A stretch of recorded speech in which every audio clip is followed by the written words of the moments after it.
Hello जी, स्वागत है new Neha boutique channel पर। तो आज की वीडियो में हम अफ़गानी सलवार कटिंग करेंगे और बिल्कुल सिंपल आसान तरीके से अफ़गानी सलवार कटिंग करेंगे, स्टिचिंग करेंगे। तो वीडियो में लास्ट तक बने रहिए। तो ये हमारे पास सलवार का कपड़ा है। जैसे सलवार का कपड़ा आता है 2.5 मीटर और इसको हमने डबल फोल्ड कर रखा है। डबल फोल्ड करने के बाद अच्छे से इसमें जो भी सलवट चुन्नट मतलब जो भी है उसको निकाल लेंगे, अच्छे से प्रेस कर लेंगे और उसके बाद इसको एक बार और ऐसे फोल्ड कर लेंगे। जैसे हम पैंट कटिंग करते हैं उसी तरह से इसको हम डबल फोल्ड कर लेंगे। तो इस तरह से सेट करने के बाद फिर हम इसके कटिंग के ऊपर ध्यान देंगे। बहुत ही आसान तरीका है और पहनी हुई बहुत अच्छी लगती है ये वाली सलवारें। बिल्कुल आपको कोई भी कंप्लेन नहीं आएगी, जैसे मोरी से उठना, पोंचे के ऊपर बहुत ज़्यादा चुन्नटे गिरना, इस तरह की। तो यहाँ से जो कान का कपड़ा था सबसे पहले तो उसको निकाल देंगे। उसके बाद यहाँ पर हमें देखना है कि हमारी पैंट की यानी कि कमर की मोरी कितनी है। तो कमर की मोरी है 38 इंच। उसके हिसाब से यहाँ से हमें इस सलवार में लेना है 3 से 4 इंच ज़्यादा। 3 इंच 4 इंच पे भी निशान लगा लोगे कोई दिक्कत नहीं है। तो यहाँ पर मैंने 3 इंच ज़्यादा निशान लगा लिया है। उसके बाद नीचे की साइड आएंगे, इस तरह से हम आसन निकालेंगे। तो आसन का यहाँ पर निशान लगा लेंगे 11 इंच पर। 11 इंच पे हमने क्यों आसन का निशान लगाया है वो हमें आपको अभी बताएंगे। तो यहाँ से हमने पूरा कपड़ा, जितना भी चौड़ाई है, कपड़े की चौड़ाई होती है, उसमें से यूँ समझ लो 2 इंच छोड़ के निशान लगा लेंगे और इस तरह से ये गोलाई ऐसे तिरछा करते हुए ऊपर तक मिला लेंगे। ठीक है, यहाँ से आपको समझने की थोड़ी सी ज़रूरत है क्योंकि अफ़गानी सलवार में इस तरह से जब हम गोलाई करेंगे यहाँ से ज़्यादा, तभी सलवार की मोहरी खींचेगी नहीं। तो ये हमने निशान लगा लिया। अब ये निशान लगाने के बाद एक बार हमने आसन को नाप करके चेक करना है। हमारा आसन कम से कम 14-15 इंच तक होना चाहिए। तो मैंने यहाँ पर नाप लिया है, मेरा आसन सही आया है। तो गोलाई जब हम करते हैं ना तो उसमें हमारा आसन छोटा नहीं होना चाहिए। अब हम यहाँ पर सलवार की लंबाई नापेंगे। तो ऊपर 1 इंच की बेल्ट लगेगी यानी इलास्टिक लगेगा। नीचे हम 2 इंच का बुकरम पट्टी लगाएंगे। अफ़गानी सलवार में जो अलग से लगाते हैं वो सारी चीज़ निकाल के फिर लंबाई का निशान यहाँ पे लग जाता है 36.5 इंच पे।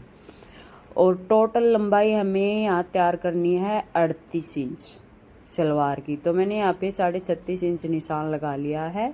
उसके बाद जितनी मोरी हम सलवार की करते हैं ना उससे डबल निशान हम यहाँ लगाएंगे। जैसे मान लो हमें 7 इंच की मोरी लेनी है तो 14 इंच पे निशान लगा लेंगे यहाँ पे चुन्नट डालने के लिए एक्स्ट्रा।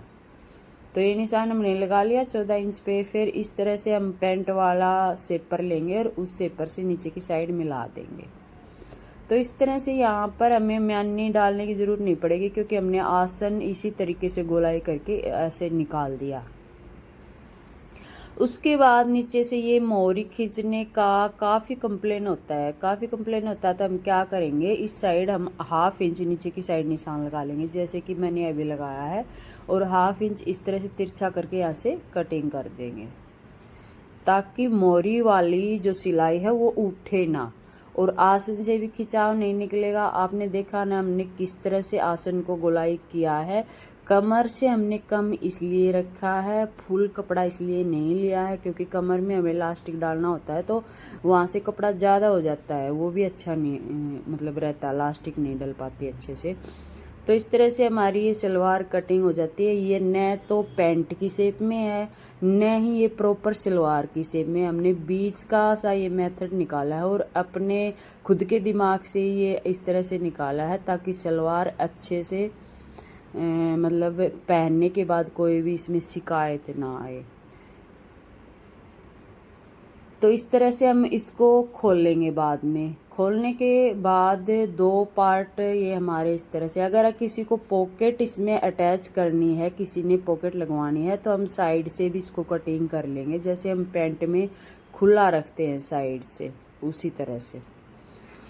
तो हमें यहाँ पॉकेट इसमें नहीं लगानी है तो हमने इस तरह से इसको साइड से नहीं खोला है, साइड से हमारा बंद है। फिर दोनों साइड से हम आसन को मिलाएंगे। दोनों साइड से आसन मिलाने के बाद सबसे पहले जो हमारी सिलाई होती है वो आसन के ऊपर होती है।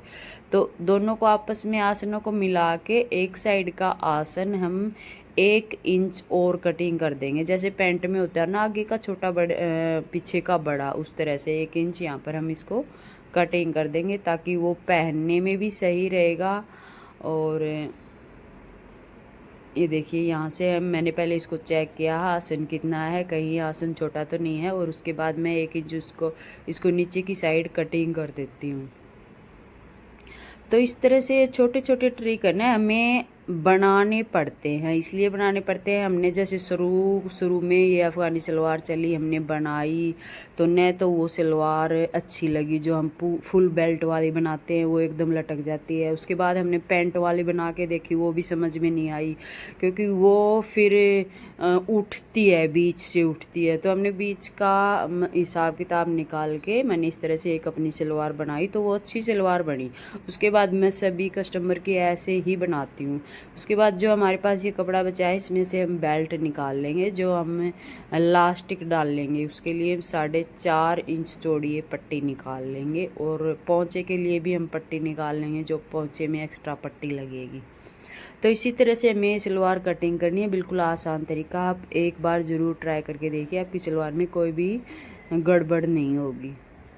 उसके बाद आ जाते हैं हम मशीन के ऊपर। सबसे पहले हम आसन जोड़ लेंगे, दोनों साइड के आसन जोड़ने के बाद हम प्लेट डाल लेंगे। तो ये हमने प्लेटें डाल ली हैं एक साइड, मतलब आगे की साइड, ठीक है। ये हमारा यहाँ पर तैयार है। उसके बाद हम पोंचे के ऊपर डाल लेंगे छोटी छोटी चुन्नट।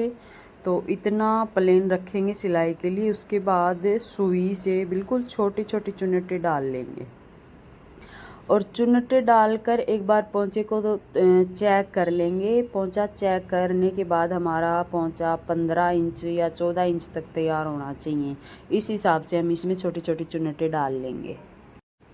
तो पोंचे में चुन्नट डालने के बाद एक बार चेक कर लेंगे। देखिए हमारा 15 इंच आ चुका है। अगर आपका कम या ज़्यादा है, अगर ज़्यादा है तो 1-2 चुन्नट और डाल लेंगे, अगर कम है तो 1-2 चुन्नट खोल लेंगे। तो ऐसे करके उसको सेट कर लेंगे। उसके बाद 15 इंच की या पट्टी हम कटिंग करेंगे। 2 इंच ही हमने पट्टी ली है। तो कई बार ये जो पट्टी हम लगाते हैं ना नीचे की, ये 2 इंच तक ही ज़्यादा अच्छी लगती है, 1.5-2 इंच की।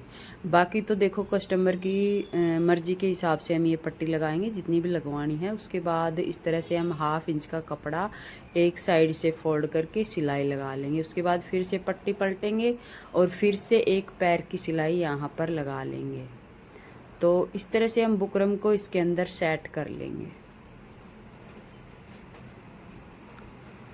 इस तरह से सेट करने के बाद जितना भी एक्स्ट्रा कपड़ा कटिंग कर लेंगे। यहाँ से साथ साथ में कपड़ा रखेंगे 1/2 इंच का, जो हम सिलाई में दबा सकें, और इसके साथ साथ हम निशान लगा लेंगे ताकि इतना ही कपड़ा हमारा सिलाई में जा सके जब हम मोरी के ऊपर इसको सिल लेंगे।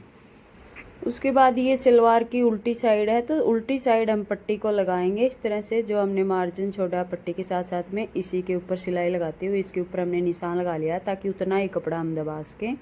तो यहाँ पर इस तरह से पट्टी को रखते हुए उल्टी साइड सिल लेंगे और फिर इसको सीधी साइड पलटेंगे।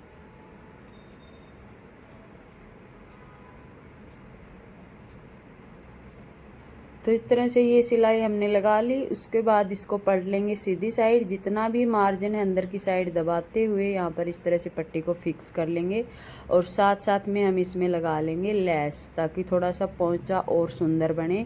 तो ये लेस हम इसके साथ दबाते हुए यहाँ पर एक किनारे की सिलाई लगा लेंगे।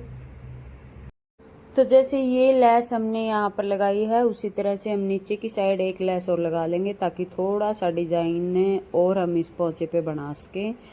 तो इस तरह से डिज़ाइन बनाने के लिए आप अलग अलग तरीके से इसमें लेस लगा सकते हैं, बीच में भी लगा सकते हैं। तो हमने उसके बाद ये एंकर मतलब डबल धागा ऊपर चढ़ा के मशीन गए और सफ़ेद धागे से इस तरह से सिलाइयाँ लगा दी।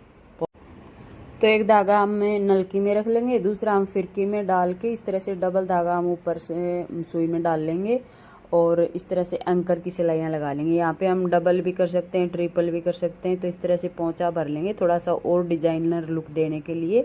और उसके बाद मोहरी के ऊपर सिलाई लगा लेंगे। तो ये छोटे छोटे काम हमें खुदे ध्यान में रखते हुए करने होंगे, क्योंकि कई बार कस्टमर नहीं बताता है तो हम अपनी मर्ज़ी से थोड़ा सा उसको डिज़ाइनर लुक देने के लिए छोटे छोटे काम कर देते हैं। तो इस तरह से हमने एक सिलाई मोहरी की लगा ली, उसके साथ साथ हमें एक सिलाई और लगा लेंगे। 2 सिलाई तो हमें ज़रूरी लगानी है ताकि काम पक्का हो सके। उसके बाद इसमें हम लगाएंगे बेल्ट पट्टी, यानी इलास्टिक डालने के लिए ये पट्टी लगाएंगे। पूरे पैंट के अंदर हम ये घुमा करके पट्टी लगा लेंगे। जैसे नेफा फोल्ड करते हैं ना सलवार का, ठीक वैसे ही हम इस पट्टी को लगा के नेफा फोल्ड कर लेंगे। थोड़ा सा 2-3 इंच का जगह छोड़ लेंगे, उसमें से फिर हम डाल देंगे इलास्टिक। तो यहाँ से इतना कपड़ा छोड़ते हुए पूरे में हमने घुमाते हुए यहाँ पे सिलाई लगा ली है, और दूसरी साइड भी हम इतना ही कपड़ा छोड़ लेंगे ताकि इन दोनों पट्टियों को आपस में सील सके। तो इस तरह से हमने ये पट्टी लगानी है। तो यहाँ से अब इसको ऐसे पकड़ के यहाँ से सील लेंगे। सीलने के बाद पूरे में देखिए हमने नेफे की तरह पट्टी जोड़ ली है। पट्टी हमें अलग से लगानी है, ये देखो दोनों साइड से, ठीक है। उल्टी साइड हमने पैंट के लगा के और सीधी साइड को पलटनी है ये वाली पट्टी। तो उसके बाद हम लास्टिक लेंगे कमर के हिसाब से। कमर है 37, तो इसमें हमने ये 32 इंच की लास्टिक कटिंग कर ली है। इस तरह से पिन में डालते हुए, एक बड़ी पिन हम रखेंगे साथ में डालते हुए, और जैसे नाड़ा डालते हैं ठीक वैसे हम पूरी लास्टिक को इसके अंदर से घुमाते हुए निकाल लेंगे। और उसके बाद एक सिलाई ऊपर से और लगा लेंगे। तो इस तरह से हमारी पैंट बन के तैयार है। अब हम आपको दिखाते हैं इसका फाइनल लुक। तो ये है अफ़गानी सलवार का फाइनल लुक। आप देख सकते हैं पहुँचे इसके कितने फिनिशिंग से तैयार हुए हैं, और इस तरह से छोटी छोटी चुन्नटें बहुत अच्छी लगेंगी। और ये आप ऊपर की साइड इसमें लास्टिक देख सकते हैं। तो अगर आपको वीडियो अच्छी लगी है तो वीडियो को लाइक करें, शेयर करें, कमेंट करें। और ये वाली सिलाई अब आपकी बिल्कुल भी नहीं उठेगी, क्योंकि ये आसन हमने इस तरह से बढ़ा कर लिया ना, इसी वजह से ये नहीं उठेगी। तो आप ज़रूर से ट्राई करें।